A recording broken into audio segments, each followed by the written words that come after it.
Good morning, afternoon, evening, whatever time you are watching this.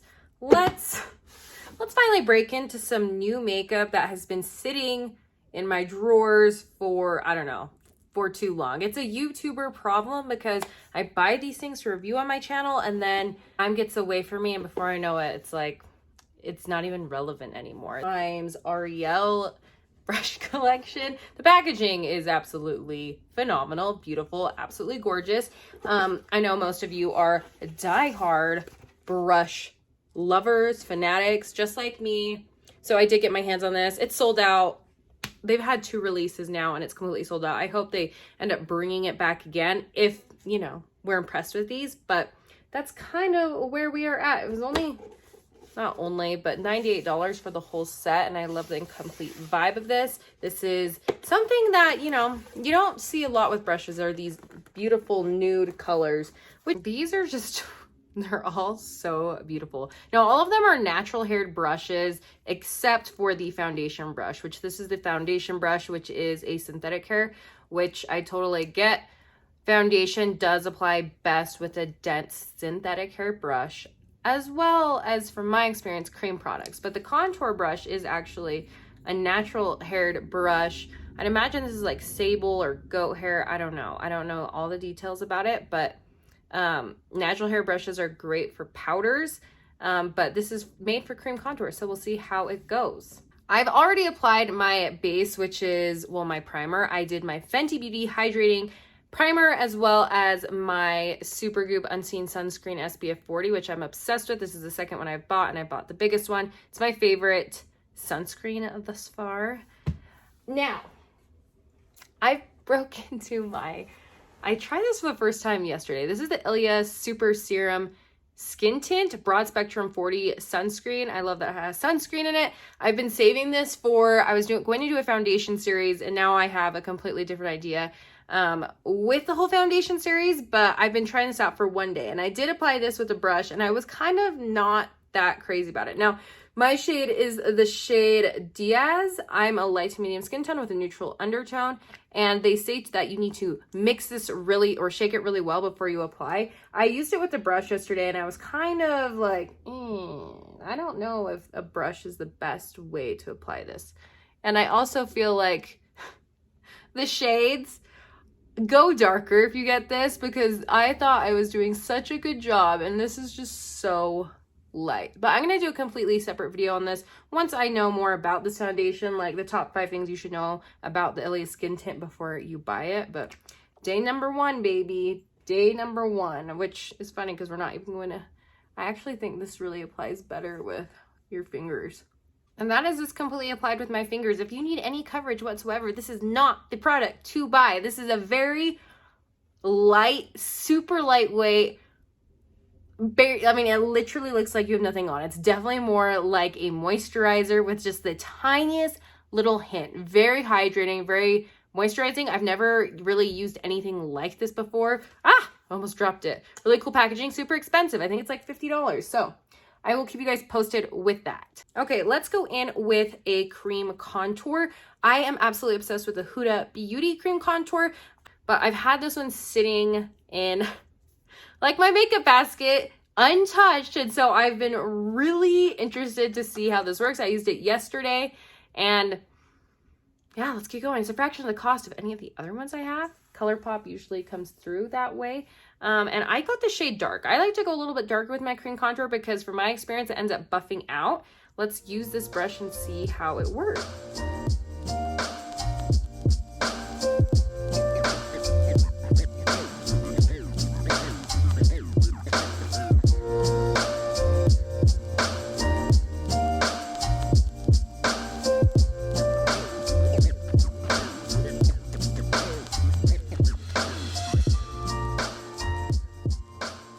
That is what this cream bronzer looks like. I do think that this color just pulls a tinge red, in my opinion. As far as blendability, really easy to blend, really creamy. I'm just going to keep trying it out. One thing about this brush, I think I either need more practice or I'm just so used to using a synthetic hair brush to go in with cream contour. That I found this a little difficult to work with just because when you're applying a cream product and it's a natural hair brush, it kind of skips. It's hard to explain. Okay, so I've been using this Auric Glow Lust Luminizer. I haven't used it like a whole lot, but I bought it because obviously the packaging is beautiful and I love when influencers come out with their own brands, but I'm still on the fence of what I think about it and if it's completely necessary. This is in the shade Pirate. When I use it, I'm always like, wow, this is so nice. It just really adds that nice, beautiful, dewy luminosity.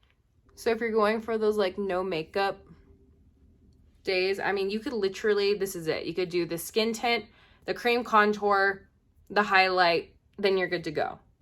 I personally am a girl that likes a little bit more coverage. Oh man, this one was like kind of messed up in the box. That sucks. Good thing it's like a side. I don't ever plan on using that much. This is the concealer brush. I usually really like to just use brushes that I use for my foundation to go in with my concealer. But hey, I'm going to use this concealer brush and try it out. This is the Hourglass Veil concealer. I've been using this because A, I love the formula, and B, I've had it for about a year and I'm like, I better start using that before it expires. Let's see. My makeup probably would turn out so much better if I applied my makeup more precise. So I think this is super cute. If you're going in for that precise, my mirror is right over there in case you wonder why I keep looking over there. House update. Our builder right now is doing the Parade of Homes. Well, the Parade of Homes is in a week here, and he and his team are super busy with the parade home. So our house has kind of been really slow moving. They primed it last week, which is great, the whole interior. And then they're starting on the exterior, but once that parade home is done, then full force ahead. I'm so excited to be able to film in our new space just because there are just so many. I keep thinking about all the different options and backdrops I'm going to have, and just to have a complete makeup space to film, it's going to be good. Right now, I film everything in the master bedroom during my son's nap time. I'm going to be able to wake up early and film in our new space. It's going to be awesome. Shockingly, I really enjoyed this little concealer brush. Even though it took way longer, I feel like I was really able to manipulate and kind of put the concealer where I want, especially when I'm trying to clean up my cream contour. So it's a cool brush. Will I be using it all the time? No, I will not. But if I ever need like some fine detail work, I'm definitely going to be pulling it. Going in with a setting powder. This is the setting powder brush. It's the A21. I wish that they just put the words on it so I always know what they are. Big fluffy one. This is also a bronzing brush, but I'm going to go in with my LYS Triple Fix Translucent Setting Powder. I am just so up in the air with this stuff, which is why I'm using it today, because I never use it.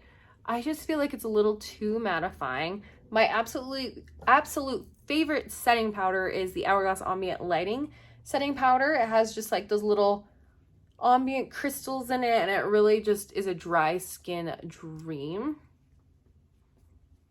This one I have felt is, you know, it's a little drying, but maybe this brush really has helped the situation out. This is a nice brush. I'm all about these brushes. I really am. Man, I just still feel like my concealer is a little sticky under my eyes, so I'm going in with the Fenty Beauty Banana Pro Filter Powder. Whoa. Just going to try to get underneath those eyes a little bit. I do feel like loose powder always works better for setting underneath the eyes. I feel like it creases less, it doesn't look super heavy, and I've just been using this one. I hopped off camera and filled my brows with a full proof brow powder by Benefit. I don't even know if they sell this stuff anymore. This is the shade number 5. They're always switching around their brow products, but usually, well, especially with Benefit, their brow products are usually always pretty amazing. But I'm gonna go into something that I haven't gone in with in a while. This is the Patrick Ta Brow Wax, and it's a tinted shade. I used to be really diehard for this stuff, and I'm spraying this with the Airbrush Flawless Setting Spray. And then I got the ABH Brow Freeze, and my life has forever been changed. I just feel like this kind of doesn't really hold your brows up quite like the Brow Freeze. It still does a beautiful job, but yeah. So I'm going to be using it today. And you do need to spray it with a setting mist to activate it. And then I like to take my brush and just kind of laminate those brows because they won't stay up. It's been a while since I dabbled into my Milani Silky Matte Bronzing Powder. This is a great drugstore option, one of my favorites. I also love the Maybelline City Bronzer in the shade Medium, but my go-to has been the Hourglass. Super expensive, but amazing and amazing. So let's try out this brush. I feel like it's a good size for a brush. I do feel like with this bronzer, you do kind of have to build it up. It's not packed with pigment. It's a very natural, subtle bronze. But I love it because it's not orange tone. This is a cool tone bronzer. So you're not going to pull any of those orangey shades. I decided I'm going to go in with some eyeshadow. Modern Renaissance ABH palette. There are so many palettes I have that I'm like, is this even relevant anymore? Do they even sell this? Should I even keep using it? Like, really, I just use this brush for everything, and I just put in, I don't know, a bunch of different colors. I'm gonna keep it real simple with you. Isn't it funny? I was just thinking to myself, I started getting into makeup when like the ombre brow, like super heavy makeup was just like super, super in. And there was makeup all over Instagram, makeup looks everywhere, and it was just glitter, wing liner, matte lips, and then how it is now. And everything cycles back around. So, I mean, it's only a matter of time before it all comes back. I love talking to you guys and I love filming.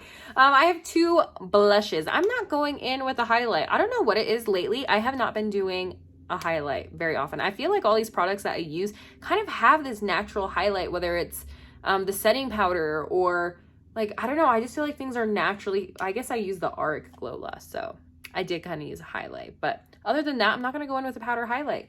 I have two blush products that I do not gravitate toward often. And this is the Rare Beauty Nearly Neutral. This is definitely a lighter, it's very light and thin to apply. And then I have the Jaclyn Hill blush. This one is very aggressive. It's very, very aggressive, which Jaclyn Hill's makeup style is still very much how it was several years ago. And so it's kind of fun to have that, but like a little bit of this goes a long way. It's a little scary to use. So which one should I use? Oh, you guys want me to use the Jaclyn Hill? Okay. So this one, this is the blush brush, but this is honestly perfect to just apply the lightest layer of like a powder blush. This one, I'm just gonna do a few dots. Let's just do a couple. And this is in the shade Overruled. This is the perfect light blush brush. But if we're going in for something creamy, we are going to need like this, the foundation brush. So I'm glad we got to use this. I do find this formula to be a little challenging to blend out. I'm trying to like build up some color right here and nothing is working. It's just taking everything off. So I'm going to go in with a little bit more of this cream bronzer. That was weird. It's still a little weird. I hopped off camera and did the boring stuff. I did my mascara. I used the Merit Beauty mascara, which I've been really enjoying. It doesn't super elongate your lashes, but you know, it doesn't flake throughout the day, and I appreciate that. And then I did, what else did I do? Put on a little bit of lip liner from Ace Beauty. I'm going in with a matte lipstick, talking about how out of trend matte lipsticks are, but this is from KKW. He's a mixer. You can no longer buy this, which is why. No temptation, right? You won't have any temptation to go out and buy this. It's the perfect, well, it's not perfect, but it's like a nude. And you'll look absolutely ridiculous if you just go out like this. But if you add in a nice little gloss, this is the Charlotte Tilbury Pillow Talk gloss.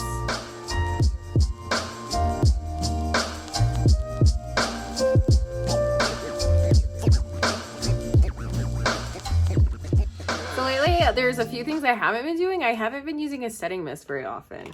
I don't know what it is, but maybe for the sake of today's video, why do I stand so close to the camera? This is me. When I should just lean back. So this is the Charlotte Tilbury Airbrush Flawless Setting Mist. Party all day, stay all night.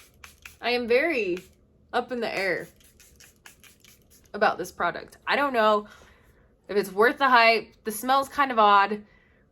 I'm going to keep you guys updated. I'm going to make a video of this. Somebody wanted me to make a video strictly on this. 5 things you should know before buying the Charlotte Tilbury Setting Mist. I'll let you know. But this is the look. This is pretty much, thanks for letting me sit here and just kind of be myself, talk about things I want to talk about. Lots more content coming soon. I didn't use a lot of all the brushes. I just didn't. But I was really, what's really cool about these is they're just something I don't really have. It's a really like light-handed, really precise artist work. So I'm really excited about those. If you can get your hands on them, you should. If they come back in stock, I highly recommend it. Last but not least, I went to Sephora today, you guys. And you're probably like, well, where's our Sephora haul? Well, I control myself. I do. There's so many things I'm like, ooh, I'd like to try that and that. But I personally like to online shop.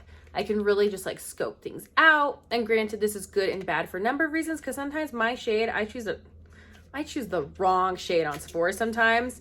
And then I assume I got the right shade, let it sit in my makeup stash for over 30 days, and then you can't return it. But I went and got a perfume today. This is by Replica, and it is a little travel size. It's called Lazy Sunday Morning, and it was $30, which is very pricey, but hear me out. I haven't purchased a perfume in years. It has easily been over 5 years. I'm just not a perfume person. I feel like sometimes they're really strong, but I don't even have body mist. And my husband was like, hey, you don't stink, but I would love if you like got a perfume and you wore perfume. And so this is what I got.